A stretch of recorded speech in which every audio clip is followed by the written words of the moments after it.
மதுரை உயர்நீதிமன்ற கிளையில் சமீபத்தில் அரசியல் கட்சிகளுடன் அதிகாரிகளா அப்படின்னு ஒரு ஒப்பீனியன் கருத்தை தெரிவிச்சிருக்காங்க.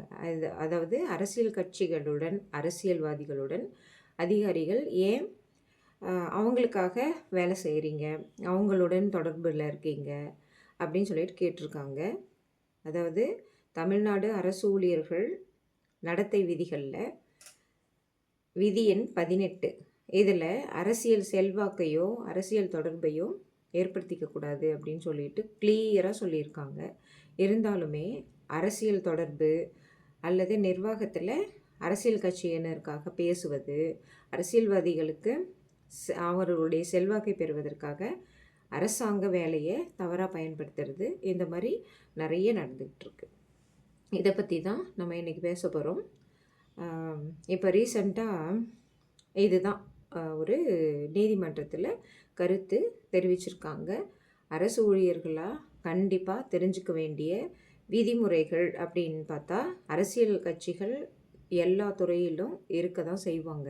அரசியல்வாதிகள் எல்லா துறையிலையும் அவங்களுடைய கோரிக்கைகள் அல்லது எதனா மிரட்டுறது, இப்போது என்னை அடிக்கிறாங்க இல்லையா, அது வரைக்கும் கூட போவாங்க. ஆனால் அரசு ஊழியர்களாக தான் இருக்கணும். உயிரே போனாலும் அரசு ஊழியர்களாக தான் இருக்கணும். அவங்க என்னை கொல்லவே வந்துட்டாங்க, அதனால் நான் அரசு ஊழியர் அப்படிங்கிற அந்த பணியிலிருந்து நான் விலகி இந்த மாதிரி லஞ்சம் வாங்கிட்டேன், ஒரு பயத்தினால தான் நான் லஞ்சம் வாங்கிட்டேன், ஒரு பயத்தினால தான் இந்த மாதிரி எல்லாம் ஒரு கையெழுத்தை போட்டுட்டேன், ஒரு பயத்துக்காக தான் நான் இந்த மாதிரி ஒரு சூழ்நிலைக்கு தள்ளப்பட்டேன், நான் என்ன பண்ணட்டும், எனக்கும் ஒரு ஒரு உயிர் பயம் இருக்குது இல்லையா அப்படின்னு சொல்கிறதெல்லாம் ஒரு பக்கம் இருந்தாலும், அரசு ஊழியர்கள் அப்படின்னா தைரியமாக இருக்கணும். எந்த அரசியல் பயமுறுத்தலுக்கோ அதாவது மிரட்டலுக்கோ அடிபணிஞ்சு போயிட்டு நான் கையெழுத்து போட்டேன், லஞ்சம் வாங்கிட்டேன், என்னது கையெழுத்து போட்டேன், லஞ்சம் வாங்கிட்டேன் அப்படின்னு சொல்லிட்டுலாம் இருக்கக்கூடாது. இன்னொரு விதத்தில் பார்த்தா, சரி அரசியல் கட்சிகளுக்கு இல்லது அரசியல்வாதிகளுக்கு இந்த மாதிரி செஞ்சால் எனக்கு ப்ரமோஷன்ஸ் வரும், அல்லது எனக்கு தகுதியே இல்லை, எனக்கு இந்த போஸ்டிங் வரும் அப்படின்னு சொல்லிட்டெல்லாம் பண்ணக்கூடாதுங்கிறது தான் விதி. அந்த விதிகளை மீறி அரசியல்வாதிகளுக்காக அவங்களுடைய செல்வாக்கை பெறுவதற்காக அல்லது வேறு எதனா உள்நோக்கத்துக்காக அரசு அதிகாரிகள் இந்த மாதிரியெல்லாம் பண்ணக்கூடாது அப்படிங்கிறது தான் சுட்டி காட்டியிருக்காங்க நீதிமன்றத்தில். இது அரசியல்வாதிகளுக்கு துணை போன ஒரு போக்கை தான் காட்டுது இல்லையா. அரசியல்வாதிகளுக்கு துணை எப்படி போகிறாங்க அப்படின்னு சொல்லிட்டு நான் இப்போது சில எக்ஸாம்பிளோட சொல்கிறேன். நேற்று 23/1/2026 என்னுடைய பணியில் என்னென்ன நடந்தது அப்படின்னு நான் சொல்ல விரும்புகிறேன். என்னென்ன நடந்ததுன்னா, காலையில் நான் போகிறேன், ஏதோ ஒன்று பேசிகிட்டு இருக்கும்போது என்ன பேசுகிறாங்கன்னா, ஒரு பன்னி இருக்குது இல்லையா, பன்னி இருக்குது, அதை இப்படி ஏதோ குனிஞ்சிட்டே இருக்குமா, குனிஞ்சிக்கிட்டு கீழேயே பார்த்துக்கிட்டு தான் இருக்குமா, அதுக்கு மேலே நிமிர்ந்து பார்க்குற திறன் கிடையாது, அது உலகத்தையே பார்த்ததில்ல, பன்னியோட உலகமே இப்படி கீழே பார்க்குறது தான் அப்படின்னு சொல்லிட்டு சொன்னாங்க. சொல்கிறேன் யார் சொன்னாங்கன்னு. அதை அதுக்கப்புறம் இன்னொரு வேர்டு வருது பாருங்கள். அதாவது பன்னி கீழேயே பார்த்துக்கிட்டு தான் இருக்கும், இப்படி மேலே பார்க்காது, அதனுடைய உலகம் இப்படி கீழே பார்த்துக்கிட்டு இருக்கிறது தான், அது பார்க்கறது தான் உலகம் அப்படின்னு சொல்லிட்டு ரொம்ப கேவலமாக பேசிட்டு, அதுக்கப்புறம் 2 பேர் பிடிச்சி இப்படி தூக்கி போடுவாங்க. இப்படி தூக்கி போடுவாங்க, அது இப்படி மல்லாக்க படுத்துட்ருக்கோம், அப்போ தான் அது அந்த உலகத்தையே பார்க்கும் அப்படின்னு எங்கே ஒரு அரசாங்க கொடுத்துருக்கிற ஒரு இடம், பணி செய்கிற ஒரு இடம், அங்கே இந்த மாதிரி பேச்சுகள் என்னத்துக்கு வந்தது, எதுக்கு இந்த மாதிரியெல்லாம் பேசணும் அப்படின்னு நம்மெல்லாம் யோசிக்கணும். அதாவது பன்னி வந்து நாங்கள் கூட பார்த்துருக்கோம். நான் ஒரு எக்ஸாம்பிள் சொல்கிறேன். அவங்க சொன்ன மாதிரி அவங்களுக்கு பன்னியை பார்த்தது அவ்வளோதான் அப்படின்னு நினச்சிக்கலாம். நான் சொல்கிறேன் யார் சொன்னதுன்னு. நான் கூட பன்னியை பார்த்துருக்கேன். எப்படின்னா, நான் ஏற்கனவே நிறைய வீடியோஸில் சொல்லியிருக்கேன். எங்களுடைய தியாகி சிதம்பரனார் ஸ்ட்ரீட்டு அந்த தெருவு மாதிரி கற்றுக் கொடுக்கறதுக்கு எந்த தெருவுனாலையும் முடியாது. அவ்வளோ சோஷியல் ஈவில் அங்கே இருந்தாங்க. குடிகாரர்கள், லாட்ஜ் இருந்தது. அதையெல்லாம் எடுத்துகிட்டு என்னுடைய தந்தையார் மகாசக்தி ராஜகணபதின்னு சொல்லிட்டு அந்த திருப்பத்தூரில் மஞ்சுநாதா சில்க் ஹவுஸ் இருக்குது இல்லைங்களா, அது பக்கத்தில் பாருங்கள், சின்ன ஒரு கோயில் தான். அது எடுத்ததுக்கான ஒரு வரலாறே இருக்குது. ஒரு சாராய கடையை எடுக்கணும். சாராயத்தை குடிச்சிட்டு திரியிறானுங்களே, அவனுங்க கூட மல்லாந்து தானுங்க படுத்துக்கிறாங்க. இப்போ நான் ஒருத்தரை சொன்னார் அப்படின்ற பாருங்க, சொன்னாருன்னு சொன்னேன் இல்லைங்களா, அவருக்கு நான் சொல்கிறேன். சாராயம் குடித்தவங்க கூட தான் மலாந்து படுத்துக்கிறான். ஏன் இவங்களே கூட தான் சாராயம் குடிச்சிருக்கலாம். கஞ்சா குடித்தவன் அதுக்கு மேலே பண்ணுறான். பன்னின்னு பார்க்குறதில்ல, நாயின்னு பார்க்குறதில்ல. இதெல்லாம் இவங்களுக்கு தெரியாது. ஆனால் ஒரு அரசாங்கம் கொடுத்துருக்கிற ஒரு இடத்துல இந்த மாதிரி பேசிகிட்டு இருக்காங்க. நான் சொல்கிறேன், கண்டிப்பாக சொல்கிறேன் யாருன்னு.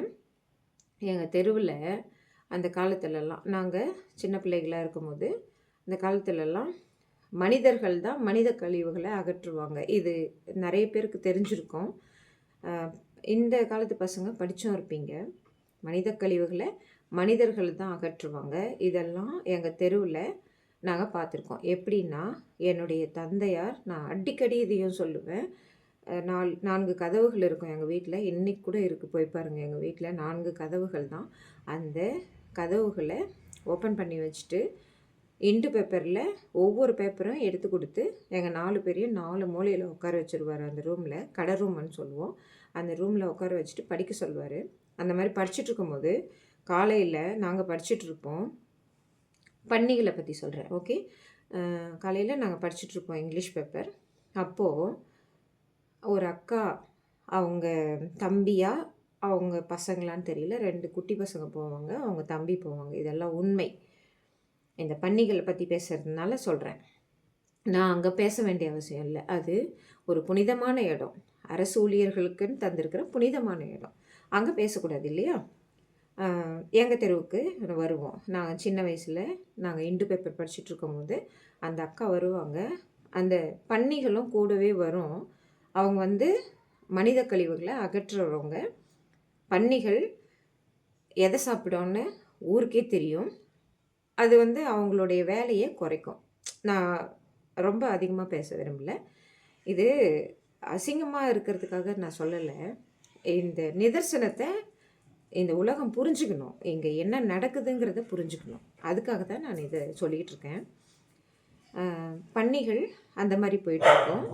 அவங்க கூட போகிற ஒரு அக்கா, மனித கழிவுகளை அகற்றுற அக்கா ஒருத்தர், அவங்க என்ன பண்ணுவாங்கன்னா, அந்த மனித கழிவுகள்லாம் எடுத்துகிட்டு போவாங்க. நான் அப்போல்லாம் நினச்சிருக்கேன், இந்த அக்காவெல்லாம் இந்த மாதிரியெல்லாம் ஏன் பண்ணிகிட்ருக்காங்க அப்படின்னு சொல்லிட்டு எங்களுக்கே ஒரு அருவருப்பாக இருக்கும். அப்போது கேட்கும் போது தான் இந்த ஜாதியை பற்றி பேசுகிறாங்க. கலப்பு திருமணம் பற்றி கூட இந்த பக்கத்து வீட்டில் ஒருத்தி இருந்தா அப்படின்னு சொன்னேன் இல்லைங்களா, நீ எந்த ஜாதி, அவன் எந்த ஜாதி, அதாவது என்னோடய ஹஸ்பண்டு அவன்றது, அவன் என்ன ஜாதி அப்படின்னு சொல்லிக்கிட்டு இருப்பான். அப்பயே நான் கேட்டிருக்கேன், யோசிச்சும் இருக்கேன், இந்த அக்கா வந்து ஏன் இந்த மாதிரி இருக்கணும் அப்படின்னு சொல்லிட்டு. அந்த மாதிரி இருந்த ஒரு மனிதர்களை இவங்களுக்கெல்லாம் விமோசனம் கிடைக்காதா அப்படின்னு சொல்லிட்டு என்னுடைய தந்தையாருடன் நான் மேலே, அதாவது ஓடு வீடாக இருக்கும்போது கீழே தான் உட்காந்து பேசுவார். மாடி வீடு கொஞ்சம் நாள் கழித்து கட்டினார். மாடியில் உட்காந்துட்டு பேசுவோம். அப்போ தான் சொல்லுவார் இந்த ஜாதிகளை பற்றி எல்லாம். அவங்க கொஞ்சம் கொஞ்சமாக முன்னேறிட்டு வராங்க. 20 வருஷத்துக்கு அவங்களுக்கு முன்னேறத்திற்கான சட்டங்களை ஏற்றிருக்காங்க அப்படின்ட்டுலாம் சொல்லுவார். நாங்கள் யோசித்தது பன்னிகளை பற்றி இல்லை, பன்றிகளுக்கும் அந்த பன்றிகளை மாதிரி யோசித்த மனிதர்களையும் பற்றி, அவங்களுடைய முன்னேற்றங்களை பற்றி பேசின சின்ன குழந்தைங்க, சின்ன வயசில் இருந்து யோசித்து இன்றைக்கி ஒரு பக்குவ நிலைக்கு வந்திருக்கோம். நாங்கள் ஒரு அரசாங்கம் கொடுத்துருக்குற இடத்துல போயிட்டு இந்த மூளையை உபயோகித்து இதே இடத்துல தான் படித்து ஒரு மூலையில் உட்காந்துட்டு படிப்போம். அவ்வளோ கஷ்டம் படிக்கிறது. அந்த புக்ஸ் எல்லாம் நான் சொன்னேன் இல்லைங்களா, அந்த ரூமில் இருக்குது. அது கூட ஆர்சி ரூமா. அது எங்கேருந்து பார்த்தாங்க, அதான் இதுங்களுக்கெல்லாம் என்ன தெரிய போகுது, ஆர்சி ரூமில் உட்காந்து பேசுகிறாங்க அப்படின்னு சொல்லிட்டு இருந்தாங்க. அதை வந்து ஒரு புனிதமான இடமா, புனிதமான புக்குகளை பற்றி பேசினா ஆர்சி ரூம், ரெக்கார்ட் ரூம்னு சொல்கிறாங்க. ஓகே, ஏதோ அதுன்னு சொல்லிக்கிட்டோம். எல்லாம் இவ்வளோ தான் தெரியும். நான் சொல்ல வந்தது பன்றிகளை பற்றி சொல்லிட்டேன்னா, நான் யோசித்தது அந்த பன்றிகளுக்கும் நல்ல உணவு கிடைக்கணும், அந்த மனித கழிவுகளை அகற்றுறவங்க ஏன் இந்த மாதிரி பண்ணிகிட்டு இருக்காங்க அப்படின்னுட்டு எங்கள் தெருவில் தான் என்னால் கற்றுக்க முடிஞ்சுச்சு. அதே தெருவில் தான் நான் கள்ளக்கடத்தல் பிஸ்னஸ் செய்கிறாங்க ஆச்சரிகள், இந்த சேட்டுகள் எல்லாம் இந்த தங்கத்தை கடத்தி விற்றுக்கிட்டு இருந்தாங்க இந்த திருப்பத்தூரில் அப்படின்னு சொல்லியிருக்கேன். அந்த உழைக்காமல் வந்த காசுகளை வச்சுட்டு இந்த ரெட் லைட் ஏரியாவோட மோசம், அது வந்து ரெட் லைட் ஏரியாவோட மோசம். அந்த தெருவுலையே நாங்கள்லாம் இவ்வளோ தூரத்துக்கு வளர்ந்துருக்கோம். அந்த மாதிரி ஒரு ஒழுக்கமே இல்லாத தெருவில் ஒழுக்கமாக வளர்ந்ததுக்கு காரணம் எங்களுடைய தந்தையார் தான். அந்த உழைப்பே இல்லாத காசை வச்சுக்கிட்டு பெண்கள் எல்லாம் அவ்வளோ சுரண்டி தின்னானுங்க. எய்ட்ஸ் வந்தது. அப்புறம் இந்த மனித கழிவுகளை அகற்றுற அந்த அக்காவெல்லாம் பார்த்து பார்த்து வளர்ந்து, நான் படித்ததெல்லாம் பெண்கள் ஸ்கூலில், மகளிர் பள்ளியில், மகளிர் கல்லூரியில், அந்த மகளிர்களே பார்த்து வளர்ந்த எனக்கு இந்த மாதிரி ஒரு அரசாங்கம் கொடுத்துருக்குற ஒரு இடத்துல வந்து உக்காந்துக்கிட்டு என்ன திமிரு இருந்தால் பன்னிகள் மாதிரி இப்படி குனிஞ்சிக்கிட்டு வந்தால் இந்த உலகம் தெரியாது, பன்னியை திருப்பி போட்டால் இப்படி நிமிர்ந்து பார்த்தா தெரியும் அப்படின்ற அந்த பேச்சுகள் எவ்வளவு கீழ்த்தரமானவை. ஒரு அஃபிஷியலாக ஆஃபீஸில் உட்காந்துக்கிட்டு இந்த மாதிரியெல்லாம் பேசலாமா? அங்கே நிறைய பெண்கள் இருக்காங்க. இதில் ட்விஸ்ட் என்னன்னா, நான் இது எதுக்கு சொல்ல வரேன்னா, மகளிர் குழுன்னு சொல்லிட்டு அரசாங்க பணியிடத்துலலாம் மகளிர் குழுன்னு சொல்லிட்டு போடணும். நான் பணி செய்கிற இடத்துல என்ன தான் தலைவியாக போட்டிருக்கணும். ஏன்னா சீனியர் மோஸ்ட் லேடி நான் தான். என்ன போடக்கூடாது அப்படின்னு சொல்லிட்டு சொன்ன பர்சன்.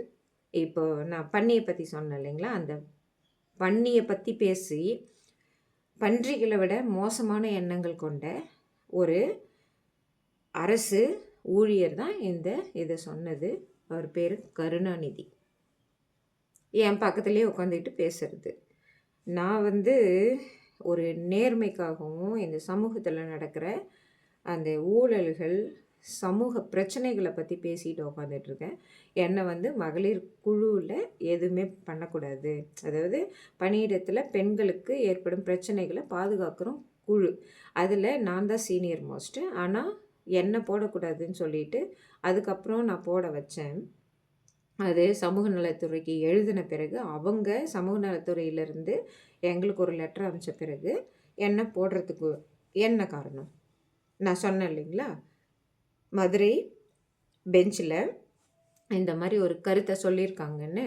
அதாவது அரசியல்வாதிகளுக்கு அரசியல் கட்சிகளுடன் சேர்ந்து கொண்டு அரசு அதிகாரிகள் ஏன் பணிபுரிகிறாங்கன்னு இதுதான் காரணம். நான் அரசியல்வாதிகளை எதிர்க்கிறேன். அதுக்கு வந்து என்ன சொல்கிறாங்கன்னா, இந்த பணியிடத்தில் பெண்களுக்கு பாதுகாப்பு இல்லாத இருக்கிற சமயத்தில் இந்த மகளிர் குழு ஒன்று அமைச்சு அதுக்கு தலைவி ஒன்று போட்டு 2 துணைத் தலைவர்கள், செயல் தலைவர்கள், உறுப்பினர்கள் அப்படின்னு சொல்லிட்டு போடுவாங்க. அந்த இதில் மட்டும் இருந்துட்டால் போதுமா? நாங்கள் சும்மா விட்டுருவோமா அவங்கள?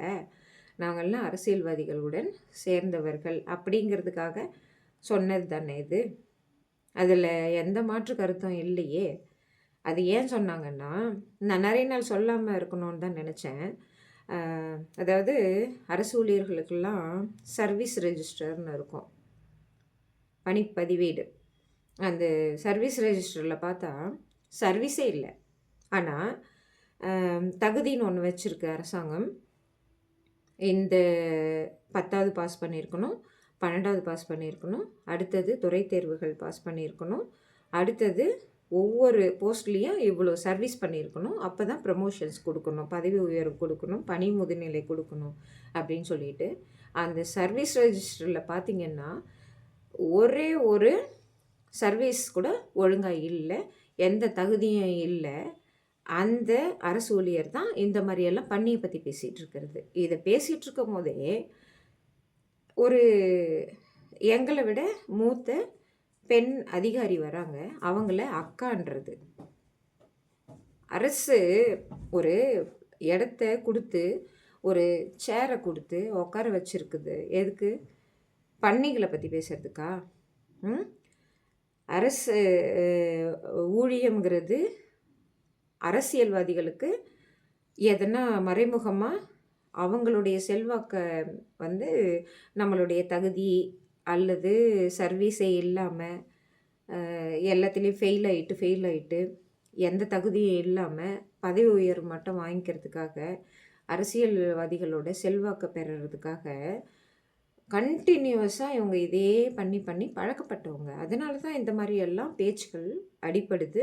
அந்த குழுவுல ஏன் இருக்கக்கூடாது? சிஎஸ்சி குழு அது. அது சிஎம்சி எல்லாம் விட்டுருங்க. சிஎஸ்சி குழு அது. அந்த குழுவுல நான் தலைவியா இருக்கக்கூடாதுன்னு சொன்னதுக்கு என்ன காரணம்? அதுவே ஒரு பெரிய அஃபென்ஸ் இல்லையா? ம். யார சொல்ல வராங்க இவங்க? பன்றிகள்னு. அப்போ அ இருக்கிறவங்கலாம் பன்றிகள்னா, இவங்கள எதிர்க்கிறாங்க.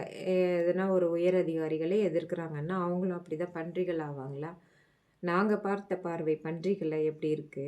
இவங்க பார்த்துட்ருக்கிற பார்வை பன்றிகள எப்படி இருக்குன்னு பார்த்தீங்களா? இது வந்து கண்டிப்பா சொல்லணும்னு நெனச்சேன். ஒவ்வொரு நாளும், ஒவ்வொரு விஷயத்துலயும் இந்த மாரி தான் நடந்துகிட்டு இருக்கு. நான் நெறைய நாளா சொல்லக்கூடாது. இது வந்து ஒரு அ விட்டு தந்துருவோம் அப்படின்னு சொல்லிட்டு பார்த்தா, என்ன ஆணவம் இருக்கணும்?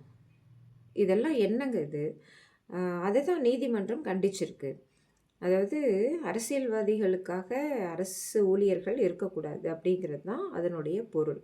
அரசியல்வாதிகளுக்காக தான் நாங்க இருப்போம். அரசியல்வாதிகள்னால தான் நாங்கலாம் இவ்வளோ தூரம் பதவி உயர்வெல்லாம் அடைஞ்சு இவ்வளோ தூரத்துக்கு வந்திருக்கோம். நீங்கள்லாம் யாரு? அப்படின்ற ஆணவம் தானே இது. அதுவும் இல்லாத பெண்கள இழிவா பேசுற ஆணவம் தானே இது. இதுக்கு புகார் குடுக்கணும். கண்டிப்பா புகார் குடுத்தே ஆகணும். இதே மாதிரி தான் அ நான் இன்னைக்கு காலையில ஸ் அ டிரைவிங் ஸ்கூலுக்கு பேரெல்லாம் வேண்டாம். டிரைவிங் ஸ்கூல்ல நான் ஒரு 20 நாள் இப்ப தான் 4 வீலருக்கு லைசென்ஸ் வாங்குனேன். அந்த லைசென்ஸ் வாங்குன இடம் எனக்கு அவ்வளோ கோயில் மாரி இருந்தது. ரொம்ப மரியாதை குடுத்தாங்க. நல்லாவும் சொல்லிக் குடுத்தாங்க. லைசென்ஸும் வாங்கியாச்சு. இன்னைக்கு போயிட்டு குரு தட்சணையா நான் எனக்கு முடிஞ்சது நான் குடுத்துட்டு வரேன். அதுக்கு கூட பார்த்தீங்கன்னா, அ இவங்க அனுமதி கேட்டேன். அனுமதி குடுத்தாச்சு. அதோட விட்டுறணும் இல்லையா? அனுமதி கேட்டு, அனுமதியும் வாங்குன பிறகு என்ன பண்றாங்கன்னா, இவங்க டிரைவிங் ஸ்கூல் போறாங்க. அதாவது அரசியல்வாதிகள் பார்த்துட்டு டிரைவிங் கத்துக்கிறாங்களா? அவள எதுக்கு டிரைவிங் கத்துக்க வைக்கிற? அவள்லாம் எதுக்கு டிரைவிங் கத்துக்கணும்? நாங்க தான் 2 வீலர்ல அடிச்சோம் இல்லையா? அவ 4 வீலர்ல போறாளா? அவள டிரைவிங் கத்துக்க விடக்கூடாது அப்படின்னு சொல்லியிருப்பான். யாரு? அரசியல்வாதி. அதுக்காக கூட வேலை செய்றவங்க, சின்ன சின்ன பசங்க இருப்பாங்க. அவங்க எதிர்க்க உட்கார வச்சுக்கிட்டு, டிரைவிங் அ ஸ்கூலுக்கு நீங்க போறீங்க. லீவ் போட்டுர்றீங்க. இஷ்டத்துக்கும் வர்றீங்க. அனுமதி கேட்கறதில்ல. அனு அ இது அது சாரி. அனுமதி வந்து நெறைய கேட்டிருக்கீங்க. அனுமதிய நான் ப்ராப்பரா கேட்டிருக்கேன். மத்தவங்கலாம் அனுமதியே கேட்காம வெளிய போயிர்றது. நானாவது அந்த லஞ்ச் ஹவர் இருக்கு பாருங்க. அந்த டைம மேனேஜ் பண்ணி, நான் ஒரு நல்ல காரியத்துக்காக, குற்றமா செஞ்ச ஒருத்தி என்னை இங்க அடிச்சாளே, அந்த மாரியா நான் குற்றம் செஞ்சுட்டு உட்காந்துட்டு இருக்கேன் சும்மா? அன்னைக்கு போயிட்டு வரும்போது தான், அந்த டிரைவிங் ஸ்கூல் போனதுலயும் ஒரு நல்லது நடந்தது. நான் எப்பவுமே 1 மணிக்கு வருவேன்னிட்டு இவங்க நெனச்சுக்கிட்டு, இந்த ஜோலார்பேட்டை யூனியன் ஆஃபீஸ்ல இருந்து வந்தாங்கன்னு சொன்னேனே, ஒரு 1000 பேரு. சதீஷ்குமார், அந்த யூனியன் சேர்மனோட ஹஸ்பண்ட் தான் இத தூண்டி விட்டுருக்காரு. அவரு தான் அந்த பிரெக்னன்ட்டாக புடிக்க அனுப்பிச்சது. அத்தனை 1000 பேர. இந்த பக்கமா நான் ஒருத்தி தான் நிக்கிறேன். எப்படின்னா, அந்த டிரைவிங் ஸ்கூலுக்கு நான் போயிட்டு வரும்போது 2 மணி. அவங்க புடிக்கும்போது எனக்கு தெரிஞ்சுட்டு தான் நான் அந்த ப்ரெக்னென்ட் டாகை காப்பாற்றினேன். இன்னைக்கு கூட இருக்குது.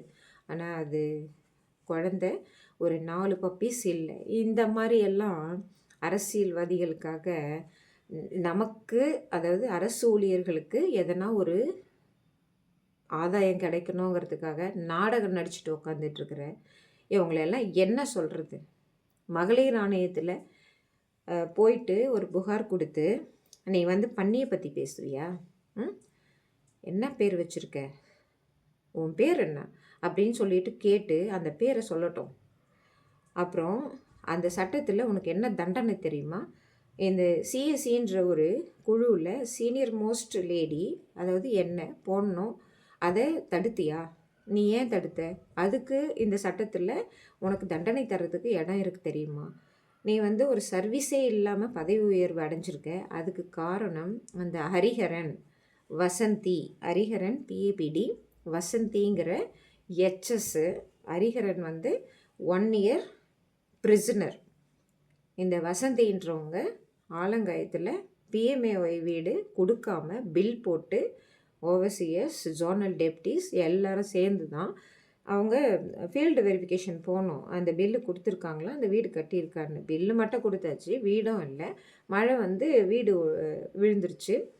அந்த இதில் மாட்டின ஒரு அக்யூஸ்டு அவங்கெல்லாம் சேர்ந்து உங்களுக்கு பதவி உயர்வு கொடுப்பாங்க. நீங்கள் வேறு எதனா பதவி உயர்வு அடைஞ்சிருவீங்க. அதுக்காக இந்த அரசியல்வாதிங்க இல்லை அரசு ஊழியர்கள் எதனா தெரிஞ்சு உங்ககிட்ட எல்லா லஞ்சம் லாவண்யம் இதுதான், இப்படி தான் ஆரம்பமாகுது. அதுக்காக தான் நீதிமன்றம் சொல்லியிருக்கு, அரசியல்வாதிகளுடன் அரசு அதிகாரிகளுக்கு என்ன தொடர்பு? தகுதி இல்லைன்னு அங்கேயே இருக்கிற இடத்துலையே இரு. உனக்கு பதவி உயர்வு கொடுக்கறதுனால தானே பன்னியை பற்றி பேசுகிறேன். பெண்கள்னா அவ்வளோ இழிவா? அதுவும் ஒரு சேரில், அரசு கொடுத்த ஒரு சேரில் உட்காந்துக்கிட்டு பெண்களை பற்றி பேசுவியா? நான் ஊருக்கெல்லாம் பேசுவேன். ஓகே, பேசுங்க, நான் பேசுகிறேன். அதாவது அரசு அதிகாரிகள் அரசியல்வாதிகளுடன் சேர்றது. நான் காலையில் ஆஃபீஸ்க்கு போகும்போது ஒரு கும்பல் உட்காந்துட்டு இருந்தது. மதியமும் நான் பார்க்குறேன் ஒரு கும்பல் உட்காந்துட்ருக்கு. 100க்கு கால் பண்ணுறேன். 3:30 மணிக்கு ஒரு வக்கீல் சொன்னேன் இல்லைங்களா, தணிகாச்சலம்னிட்டு குடிகார குப்பன் குடிச்சிட்டு ஒரு மாதிரி வல்கர் வேர்ட்ஸுங்க.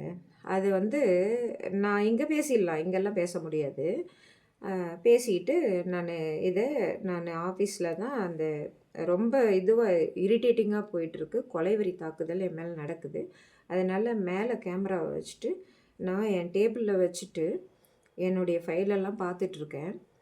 திடீர்னு சவுண்டு வருது. அஹான்னு சிரிக்கிறா உமாதேவிங்கிறவ. அந்த தணிகாச்சலம்ங்கிறவன் என்ன தான் குறிப்பிட்டு எங்கள் வீட்டை பார்த்து கத்திகிட்ருக்கான் ஃபவுல் வேர்ட்ஸில்.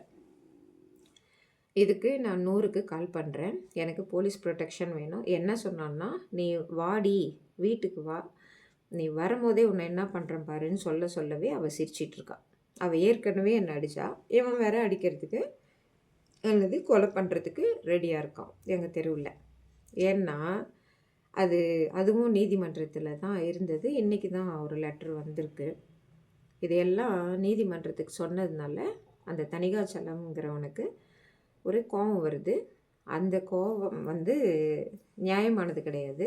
இந்த உமாதேவிக்காக அந்த ஜோலார்பேட்டை போலீஸ் ஸ்டேஷனுக்கு வந்து பாலிமர் நியூஸ் ரிப்போர்ட்டரை கூட்டிகிட்டு வந்து எங்களை அவமானப்படுத்தி எங்கள் வேலையை எடுக்கணும்னு நினச்சான். யாருனால? அரசியல்வாதிகள்னால. வக்கீல் தொழில் செய்யணும், அரசு ஊழியர் வேலையை செய்யணும், ஹவுஸ் ஒய்ஃபாக இருந்தால் ஹவுஸ் ஒய்ஃப் வேலையை செய்யணும். ஒரு பெண் வேலைக்கு போகிறாங்கன்னா அதை வந்து தவறாகவே பேசுறது, நீ எதுக்கு போகிறேன்னு எங்களுக்கு தெரியாது அப்படின்னு பப்ளிக் நியூசன்ஸ் பண்ணிகிட்ருக்கிறது. அதுவும் இல்லாத 10 பேர் உக்காந்துக்கிட்டு இவ போகிறப்பாரு வராப்பாருன்னு சொல்லிட்டு சிரிச்சிட்டு எதனா ஒன்று கமெண்ட் பண்ணிக்கிட்டு எதனா ஒன்று பண்ணிகிட்ருக்கிறதுனால தான் நான் 100 கால் பண்ணுறேன். 3:30 மணி 4 மணி ஆச்சு. அவங்க என்ன சொல்கிறாங்கன்னா, பிரதமர் மோடி வந்திருக்காரு, அங்கே போயிருக்காங்க, ஒரே ஒரு கான்ஸ்டபிள் தான் இருக்காங்க, எப்படி அனுப்ப முடியும்னு கேட்குறாங்க. இல்லைங்க சார், இந்த மாதிரி குடிச்சிட்டு வந்து ஒருத்தன் எங்கள் தெருவில் வள்ளலார் நகர், இது பேர் வள்ளலார் நகர், திரும்பவும் சொல்கிறேன், இந்த வள்ளலார் நகரில் எனக்கு பாதுகாப்பு இல்லை, கொலைவெறி தாக்குதல் நடத்துகிறாங்க ஏற்கனவே ஒருத்தி அடிச்சிட்டா. அது 7 நாளா நீங்க வந்து இன்னும் என்கொயரியே பண்ணல. நீங்க இதுக்காவது வாங்க அப்படின்னு சொன்ன பிறகு, ஒரு சார் வந்து 100ல வந்தவங்க, ஒரே ஒரு கான்ஸ்டபிள் தான் இருக்காரு. நான் அனுப்புறேன் அப்படின்னு சொன்னாரு. நான் 6 மணிக்கு நான் வீட்டுக்கு போவேன். அதுக்கு முன்னாடி எனக்கு கால் பண்ண சொல்லுங்க. எனக்கு ரொம்ப பயமா இருக்குன்னு தான் சொல்றேன். 5:45க்கு பாப்பா வருவா. நான் கேமரால தான் பார்த்துட்ருக்கேன். அந்த பன்னிய பத்தி பேசினவரு ஆஃபீஸ்ல இல்லவே இல்ல, மதியத்துலருந்து. எதுக்கெல்லாம் அனுமதி எங்கே வாங்கினாருன்னு கேட்டாரா? இன்னொருத்தர் கேட்டாரே, டிரைவிங் ஸ்கூலுக்கெல்லாம் ஏன் போகிறீங்க அப்படின்னுட்டு இந்த அரசியல்வாதிகளுக்காக. அவர் கேட்கல. ஓகேங்களா? இவரும் மதியத்துலேருந்து இல்லை. அதனால் நான் தான் ஆஃபீஸை பார்த்துக்கணும். நான் உட்காந்துட்ருக்கேன். பாப்பா வருவாங்களா என்னன்னு சொல்லிட்டு. ஆனால் அவங்களுடைய வேன் வந்து கொஞ்சம் ஒரு சில சமயத்தில் எதுனா அவங்க ஸ்கூல் சம்மந்தமாக எதுனா கிளாஸஸ் இருந்ததுன்னா கொஞ்சம் லேட்டாக வருவாங்க. 6 மணிக்கு வந்துடுற பொண்ணு 6:10 6:15 ஆயிடுச்சு வரல. நான் கொஞ்சம் பயந்துட்டேன். அவங்க மிஸ்ஸுக்கு ஃபோன் பண்ணுறேன். டீச்சர் எல்லாம் தெய்வங்கள். அவங்க அவ்வளோ அழகாக கொஞ்சம் லேட்டாக ஆனதுங்க மேடம், நாங்கள் பார்த்து கேட்டு சொல்கிறேன் அப்படின்னு சொல்லிட்டு ஃபோனை வச்சுட்டாங்க. அதுக்குள்ளே 100க்கு நான் கால் பண்ணிகிட்டே இருக்கேன். எனக்கு இந்த மாதிரி நான் கிளம்பணும், நான் வரேன் அப்படின்னு சொல்லிட்டு. அவங்க ஃபோன் பண்ணுறதுக்குள்ளே, அதாவது டீச்சர் ஃபோன் பண்ணுறதுக்குள்ளே, பாப்பாவோட டீச்சர் ஃபோன் பண்ணுறதுக்குள்ளே நான் கேமராவை பார்க்குறேன். பாப்பா உள்ளே வந்துட்டாங்க. நிம்மதி. பெண்கள் எல்லாம் அவ்வளோ அச்சத்தோடவும் பாதுகாப்பின்மையோடவும் ஒரு பெண் குழந்தை என்ன பேசக்கூடாதோ அதெல்லாம் பேசினாலுங்க 18ஆம் தேதி இந்த பெண்களை வந்து பன்னிகள் அப்படின்னு சொல்லிட்டு சொல்கிறதுக்கு எந்த அரசு ஊழியரும் இல்லை. அந்த அரசியல்வாதிகள்னால தான் தூண்டப்பட்டு இந்த பெண்கள் என்னை அடிக்கிறாங்க. பாப்பாவை இவ்வளோ தூரம் பேசியிருக்காங்க. போக்சோ ஆக்டில் வர வேண்டியது, அரசு ஊழியரை அடித்ததுக்காக 353ல் எஃப்ஐஆர் போட வேண்டியது 8 நாள் எண்ணையோட இன்னமும் போடல. அந்த விஷயத்துக்கு வருவோம். பாப்பா வந்துட்டாங்க. நானும் கொஞ்சம் பயத்தோடவே தான் கால் பண்ணுறேன். எடுத்தாங்க, ஒரு மேடம் எடுத்தாங்க. நான் அதுக்குள்ளே வீட்டுக்கே வந்துட்டேன். பாப்பா வரலையேங்கிறதுனால எடுத்துகிட்டு பிரதமர் மோடி வந்திருக்காரு, அதுக்காக தான் அனுப்பிச்சிருக்கோம், அதனால யாருமே இல்லை அப்படின்னுட்டாங்க. ஏங்க, ஒருத்தர் ரொம்ப பாதுகாப்பின்மையோட ஒரு குடிகாரன் இப்படி பேசிகிட்டு இருக்கான், என்னை அடிக்கிறான் அப்படின்னு சொல்லிட்டு ஒருத்தி அவனை அவனை வீட்டு பக்கத்தில் நிற்க வச்சுக்கிட்டு சிரிச்சிட்ருக்கா. ஒரு பாதுகாப்பின்மையோட ஒருத்தர் 100க்கு கால் பண்ணால் அவங்க அனுப்பிச்சிட்டேன் அப்படின்றாங்க. ஒரு கான்ஸ்டபிள் ஒருத்தர் இருந்தால் என்னங்க, அவங்க வரக்கூடாதா? மோடி தரல, மத்திய அரசு தரல அப்படின்னுட்ருக்கீங்களே, அந்த மாதிரியே எங்கிட்டையும் சொல்லிகிட்டு இருக்காங்க. அதாவது அவர் தான் காரணம். யார்? பிரதமர் தான், மோடி ஐயா தான் காரணம். உங்களுக்கு நாங்கள் வர்றதுக்கு, உங்கள் பாதுகாப்புக்கு நாங்கள் வர்றதுக்கு மோடி ஐயா தான் காரணம் அப்படிங்கிறாங்க. இதுதான் அரசு ஊழியர்கள், அரசாங்கத்தின் கீழ் செய்கிற ஊழியம் செய்கிற அத்தனை பேரோட நெக்லிஜென்ஸாக இருக்குது. இது அத்தனையும் எல்லோரும் தெரிஞ்சுக்கணும். அவங்க பேரை ஒவ்வொன்றா வெளியே விடுவேன். எல்லாம் என்னங்க இது? நெக்லிஜென்ஸ். அரசு ஊழியர்கள்னால் அரசுக்கும், அதாவது எந்த கட்சி ஆட்சிக்கு வருதோ அந்த அரசுக்கும் அல்லது அரசியல்வாதிகளுக்கும் பின்னாடியே போயிட்டு இந்த அரசு அங்கே பதவியில் ஒரு சேரை போட்டு உட்கார வச்சுருப்பாங்க. அங்கே உட்காந்துட்டு என்னன்னாலும் பேசுவீங்களா? மகளிர் ஆணையத்துக்கு கண்டிப்பாக நான் இதை தருவேன். இதுதான் மகளிர் பாதுகாப்பின்மைன்னு சொல்லிட்டு பிரதமர் நேற்று பேசுகிறாங்க. இதை நான் எழுதி போட்டிருக்கேன். ஆளுநருக்கும் எழுதி போட்டிருக்கேன், உள்துறை அமைச்சகத்துக்கும் எழுதி போட்டிருக்கேன். இதுவும் எழுதி போடணும், மகளிர் ஆணையத்துக்கும் எழுதி போடணும். என்னது இதெல்லாம்? ஒரு அரசு அதிகாரிகள்னால் நாங்கள்லாம் பொது பிரிவில் தான் வந்தோம். எனக்கு பிசியில் இருந்தது, உமன் கேட்டகரியில் இருந்தது. ஆனால் என்னுடைய மூளையை நம்பினேன், நிறைய மார்க் வாங்கினேன், பொது பிரிவில் வந்தேன். அந்த மாதிரி வந்தால் தெரியும் அந்த அரசு அதிகாரம்னா என்ன, அது எதுக்கு பயன்படுத்தணும், ஏழை மக்களுக்கு பயன்படுத்தணும், ஒரு தெய்வ நம்பிக்கையோடு இருக்கணும். இந்த மாதிரி பெண்கள் எல்லாம் இழிவாக பேசிட்டு உட்காந்துக்கிட்டு ஒரு சேரில் திமிர்த்தனமாக ஒரு உயரதிகாரி வந்து பார்க்குறாங்க, பெண்களை இப்படி பேசிகிட்டு இருக்காங்களேன்னு சொல்லிட்டு. அந்த கூச்சம் கூட கொஞ்சம் கூட இல்லாமல் அரசியல்வாதிகள் இருக்காங்க எங்கள் பின்னாடி, அவங்க மூலியமாக நாங்கள் என்னன்னாலும் பண்ணிக்குவோம் அப்படிங்கிறது தானே இந்த ஆணவம். மகளிர் ஆணையத்துக்கு வாங்க. இத்தனையும் பண்ணீங்கல்ல, அந்த சிஎஸ்சியில் நான் இருக்கக்கூடாது, என் பேர் இருக்கக்கூடாதுன்னு பண்ணீங்கல்ல, வாங்க. எல்லார் எதற்கும் அவமானப்படுத்த தெரிஞ்சதா? வெள்ளிக்கிழமை அனுமதி போடலாம், அது கூட தெரியாமல் இஎல் போட்டு வச்சுருக்காங்க என்னோட எஸ்ஆர் பதிவில். இல்லை, இதை தான் நீதிமன்றம் சொல்லியிருக்கு. இதை வெளியே எடுத்துன்னு வர வேண்டியது என்னோடய கடமை. இதெல்லாம் ஒரு லெவலுக்கு மேலே போயிட்டுருக்கு. இந்த அரசியல்வாதிகளும் சரி, அரசு அதிகாரிகளை பயன்படுத்திக்கிறதுல ஒன்றா நம்பராக இருக்காங்க. இதெல்லாம் கொஞ்சமாவது கண்ட்ரோல் ஆகணும். அப்போ தான் ஒரு நேர்மையான அரசு அதிகாரிக்கு ஒரு அடி விழாது. 8 நாள் ஆகியும் ஒரு விசாரணை இல்லை. அதுக்கும் சொல்வீங்களா? சொல்லுங்கள். மோடி ஐயா வந்துட்டார், அதனால தான் எங்களால் முடியல அப்படின்னு சொல்லிட்டு. சரி, 8 நாளைக்கு அப்புறம் பார்க்கலாம் என்ன விசாரணை வரப்போகுதுன்னு சொல்லிட்டு. அரசு அதிகாரிகளாக இருங்க. இல்லைன்னா இந்த அரசு அதிகாரின்ற வேலையை தூக்கி போட்டு அரசியல் பக்கம் போயிடுங்க. தயவு செய்து போயிடுங்க. எங்கள் அப்பாலாம் அதை தான் சொல்லி தந்திருக்காரு. சின்ன வயசில் நாங்கள் பேப்பர் படிச்சுட்டு இருக்கும் போது அந்த அக்கா வந்தாங்க இல்லைங்களா, அசுரன் படத்தில் அதை தான் சொல்லியிருப்பார் வெற்றிமாறன் தனுஷ் மூலயமா. நீ அவங்க அந்த மாதிரி பண்ணிட்டாங்க அப்படிங்கிறதுக்காக அந்த அரசு அதிகாரத்தில் போய் உட்காரும் போது அவங்கள பழிவாங்காத. நான் உக்காந்துட்டேன், என் தலைமுறை அடுத்த தலைமுறை இதே மாதிரி அரசு பதவியில் உட்காந்து எங்களுக்கு இல்லை உங்களுக்கும் நல்லது செய்வோம் அப்படின்னு சொல்லியிருப்பார். அந்த கருத்தை தான் எங்களுக்கும் சொல்லியிருக்காரு. அந்த அக்காவை பார்த்து வளர்ந்தது நான். அவங்க ஜாதி மதம் எதுவுமே பார்க்கல, அவங்க முன்னேறணும், அவ்வளோதான் என் மனசில் இருந்தது. அது இன்னைக்கு வரைக்கும் இருக்குது. நேற்று கூட ஒருத்தி சொன்ன பாருங்கள், இந்த ஜாதியை வச்சு பேசுனாங்கன்னு சொல்லிட்டு எழுதியே தந்திருக்கா. அது எஸ்சி எஸ்டி அப்படின்ற பிரிவுக்கு ஒரு கமிஷனரேட்டே இருக்குது. அதில் கண்டிப்பாக புகார் தருவேன். மகளிர் ஆணையத்தில் உமன்ஸ் கமிஷன் இருக்குது, அதுலேயும் புகார் தரணும். அப்போ தான் நீதிமன்றத்தில் கேட்டாங்க பாருங்கள், அரசு அதிகாரிகள் என்ன பண்ணிகிட்ருக்கீங்கன்னு அதை கேட்க வைக்கணும். எத்தனை ஏதாங்க மண்டைக்குள்ளே போட்டுக்கிட்டு மனசுக்குள்ளே போட்டு உழண்டுக்கிட்டே இருக்கிறது. டெய்லி இதே மாதிரி ஒரு எக்ஸஸ் லெவல் ஆஃப் ரவுடியிசம்.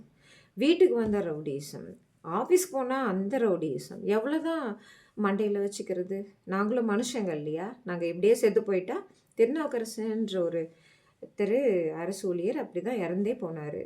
அந்த மனுஷன் செத்தும் போது ஒரு 2 நாளைக்கு முன்னாடி என்கிட்ட சொன்னது, நீ இப்படியே இருமா அப்படின்னு சொல்லிட்டு போனார். அந்த இறந்து போனார், அவர் எழுப்பி கேட்டால் கூட இதை தான் சொல்லுவார். கொஞ்சமாவது அரசு ஊழியர் அப்படிங்கிற அந்த எல்லையோடு நில்லுங்க. அரசியல்வாதிகள் அவங்க அரசியல் பண்ணிகிட்ருப்பாங்க, அவங்களுக்கும் சொல்கிறேன், அரசியல்வாதிகள்ன்ற எல்லையோடு நில்லுங்க. அரசு ஊழியர்கள் தனி, அரசியல்வாதிகள் தனி கிடையாது. இருந்தாலும் ஒரு எல்லை இருக்குது. இந்த எல்லையை மீறாதீங்க. அதுக்கப்புறம் இந்த இதுக்கு போயிட்டோம் அதுக்கு போயிட்டோம், பிரதமர் தான் காரணம், இப்படியெல்லாம் காரணம் சொல்லிட்டு உட்காந்துட்ருக்கிறது எந்த சட்டத்துலேயும் எடுபடாது. தேங்க்யூ.